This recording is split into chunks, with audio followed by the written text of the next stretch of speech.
Выходите с поднятыми руками. Jon qo'shni deb bekor etilmagan. Hozir men tushuntirib beraman. Amerika, Florida shtati 2023-yil. Oddiy bir amerikanskiy mahalla.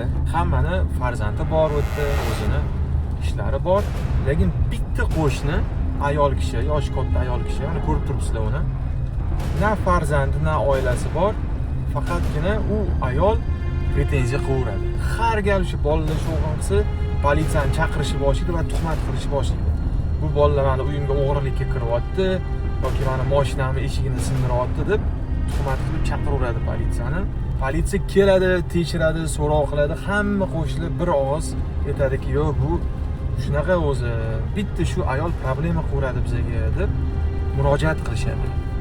Amerikada nima borki, kim politsiya chaqirsa, u rekordda qoladi. Rekord degani shu yozilib qoladi tarixda. Kunlardan bir kuni shu bolalar futbol o'ynayotgan mahal bu ayol eshigini ochib so'kishni boshlaydi ularni. Bolalar ham endi tabiiy holatga gap qaytaradi bu ayolga. Shu nima qiladiki, jahli chiqib bolani planshetini olib qo'yadi.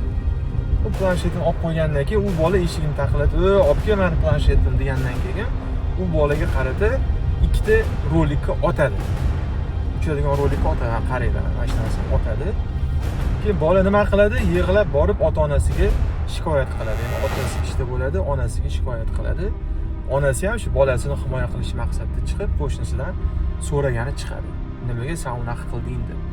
Eshikni taqillatadi, baqiradi, "Ey, chiq gaplashib olaylik" desa, hech qanaqa javob bo'lmasdan faqatgina o'q uzilgan ovoz eshitiladi. Politsiya chaqiriladi, bu yoqdan yana shifokorlar chaqiriladi va afsuski hech kim yordam bera olmaydi va u ayol vafot etdi. Politsiya surishtiradi, so'raydi, savol-javob qiladi. Endi ayol nima deydiki, "Men o'zimni himoya qilish maqsadida otdim. U meni kirib o'ldirmoqchi edi." U xotinni savol-javob qilganda, detektivlar bosim o'tkazadi unga, psixologik ataka qiladi va albatta shuni bilishadiki, maxsus uyushtirgan bo'ladi mana shu otishini. O'zini jinniga soladi, lekin niyati shuni gumdon qilish bo'ladi. Qo'shnini o'g'ri tutma, lekin ehtiyotingni qil degan shiorga biz rioya qilamiz. Hammaga tinchlik, xotirjamlik bo'lsin. Bu ayol bo'lsa ko'p yillarga qamalib ketdi.